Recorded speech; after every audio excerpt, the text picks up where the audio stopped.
Así que pueden alzar sus manos, el que guste preguntar o hacer un comentario respecto a las cosas que nos estuvo contando Federico. Adelante. Perdón, pero mientras alguien hace una pregunta, ¿podrías poner otra vez tu última diapositiva? Ah, sí. Gracias. ¿La de las conclusiones o la de la cita de Sí, Helmholtz? las últimas dos conclusiones. Ah, ok. Gracias. Ahí está.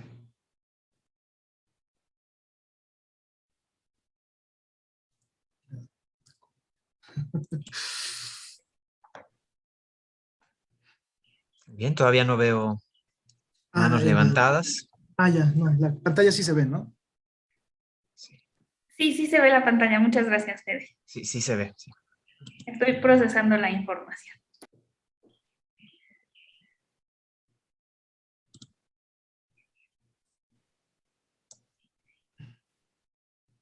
Bueno, Ok, mientras alguien más...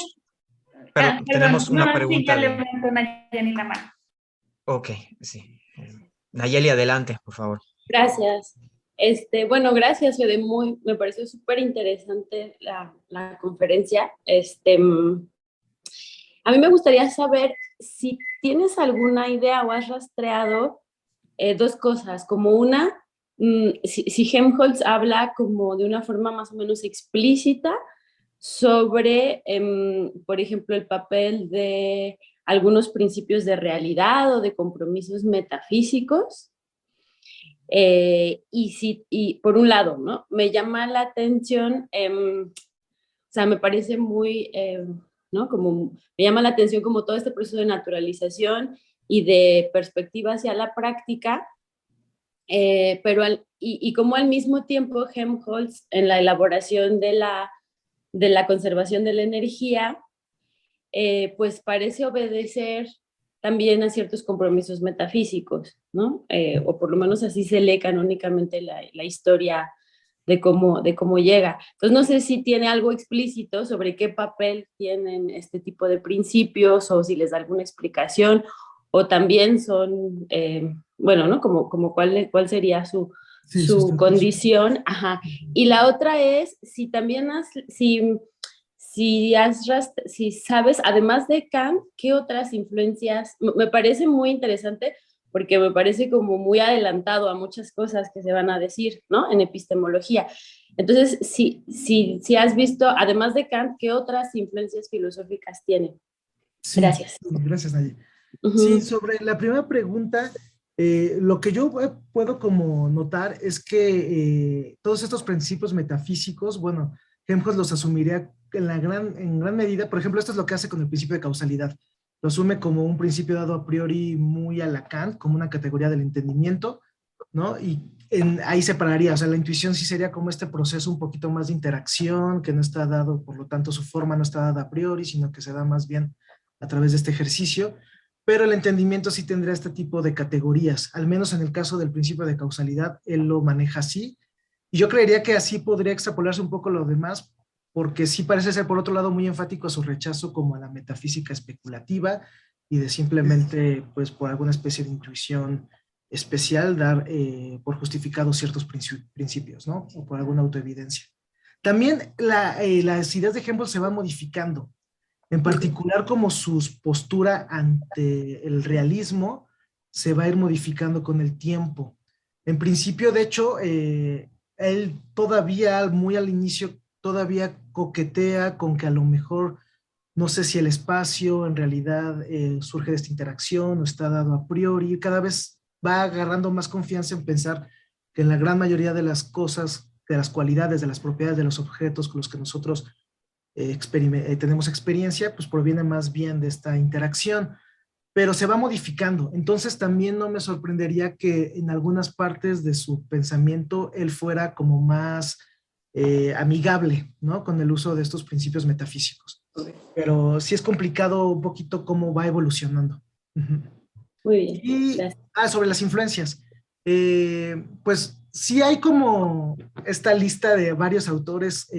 Por ejemplo, se ve que había leído mucho a los autores del idealismo alemán, al cual como que francamente rechaza. También tiene ahí un rollo con Schopenhauer, de que Schopenhauer le había dicho que Helmholtz le había fusilado unas ideas. Entonces, sí tiene como mucho presente algunas partes de la filosofía alemana, pero en particular, digamos, como una influencia más positiva, al parecer una influencia fuerte en él fue Fichte, porque Fichte al parecer era muy amigo de su papá, entonces como que se conocían desde chavito y como que a lo largo de su desarrollo trató como de compaginar algunas de sus ideas con Fichte y en general retoma mucho de Fichte esta idea del surgimiento como de algo opuesto al sujeto, del no yo, y ideas de Fichte que francamente yo no conozco tanto, pero que sí cita continuamente Helmholtz.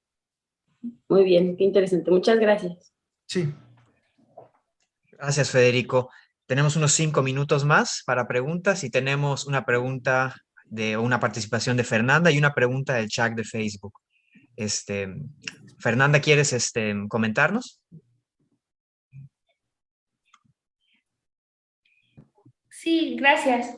Fede, pues yo quería preguntarte si estudiando a Helmholtz encontraste algunas similitudes con las ideas de Poincaré, porque me parecía que en esta cuestión como de utilizar los sentidos para ir construyendo ciertos conceptos, como ocurre con el espacio en Poincaré, pues es parecido a lo que está proponiendo Helmholtz. Entonces, como tú conoces muy bien también a Poincaré, quería preguntarte qué similitudes encontraste entre ellos dos. Sí, sí, muchas gracias, Fer. Sí, de hecho, un poquito fui como a leer a Helmholtz porque empecé a encontrar esta similitud, sobre todo en esto que comentas de cómo para Helmholtz y para Poincaré prácticamente plantean como la misma idea de cómo va surgiendo la intuición del espacio sensible a través de esta interacción cuerpo y entorno. Creo que en ese sentido, Poincaré prácticamente retoma toda esta idea de Helmholtz. Probablemente a lo mejor es una idea que está más difundida, pero al menos en cómo Helmholtz la va describiendo y eso, sí hay muchos ecos, muchas resonancias, como también lo hace con Poincaré. Hay algo, sin embargo, ya leyendo más a Helmholtz me voy dando cuenta que sí hay matices como más también claros dentro de sus posturas. Por ejemplo, pareciera que Helmholtz, conforme se va desembarazando de estas posturas más realistas, termina en una especie de verdad práctica, en el sentido de que nuestras organizaciones científicas, nuestras teorías realmente no podríamos como defender que guardan semejanza, ¿no? Las cosas que postulan con algo externo, sino más bien al final un poco su valor epistémico se reduciría como verdad práctica. Y ahí Poincaré sí es muy renuente, ¿no? A decir, claro, parte del valor de la teoría es su valor práctico, pero si tiene este valor práctico se debe porque de antemano nos está dando un valor epistémico en otro sentido, ¿no?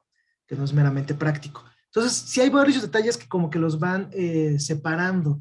También creo ya un poquito más a detalle respecto a la cuestión de su noción de intuición, también hay ciertos matices, como que en Helmholtz finalmente la intuición no logra sintetizar, sino es a través de la actividad del pensamiento que de alguna forma incorpora el principio de causalidad.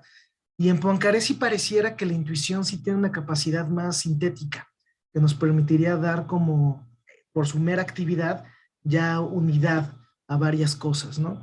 Y finalmente el pensamiento entraría como una fase posterior para hacer abstracciones aún más generales. Entonces, creo que sí ya tienen mucho en común, pero, y bueno, también otro punto que seguramente es muy interesante analizar, pero creo que requiere más detalle, también es el asunto de la geometría física y de la geometría, como estos detalles, ¿no? De si realmente nos podemos comprometer, ¿no? Con la geometría que está presupuesta dentro de una teoría. Helmholtz plantea muchas ideas al respecto y creo que no estoy del todo seguro si coincidirían lo que finalmente Poincaré y Helmholtz dijeran sobre ese tema. Muchísimas gracias, Feliz. Y justo lo del principio de causalidad me llamaba la atención, por eso te pedía que proyectaras la última diapositiva, pero ya lo leí con calma, si quieres ya déjame compartir, te lo agradezco mucho. Sí, no, muchas gracias, Fer. Bien, quisiera leer una pregunta del chat de Facebook. Dice, hola Federico, ante el rechazo de la noción armónica entre la mente y el mundo, ¿qué tipo de relación sugiere Helmholtz que podemos tener con el mundo? Pues es precisamente mucho de esta evolución de su pensamiento va a tener que ver con esa cuestión. Él va a rechazar como esta armonía preestablecida y más bien digamos que las relaciones que van surgiendo se dan a raíz de esta interacción entre nuestros aparatos sensitivos y el mundo, pero finalmente lo que nuestros aparatos sensitivos recogen, Helmholtz considera que no pueden guardar realmente una relación de correspondencia con algo externo. El primer paso que va a dar a decir, bueno, entonces todo es subjetividad, todo lo que es una creación simplemente al interior del cuerpo de todo lo que estamos observando. El primer paso que va a decir es no, las relaciones que guardan las sensaciones, esas probablemente sí están como sí tengan como una correspondencia, ¿no?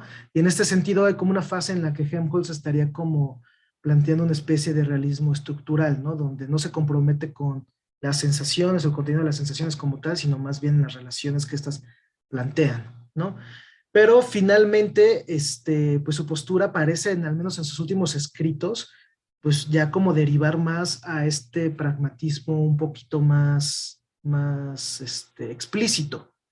Entonces, como para tratar de responder de manera concisa, yo pensaría que estas relaciones que se van surgiendo no están preestablecidas, sino más bien se van estableciendo a través de esta interacción y a partir de la aplicación de nuestros conceptos, de nuestras categorías intelectuales, se van de alguna forma consolidando y tal vez algunas de estas organizaciones que van brotando ya de esta consolidación nos permitan afirmar cosas sobre el mundo, pero al final Helmholtz resulta escéptico al respecto, ¿no?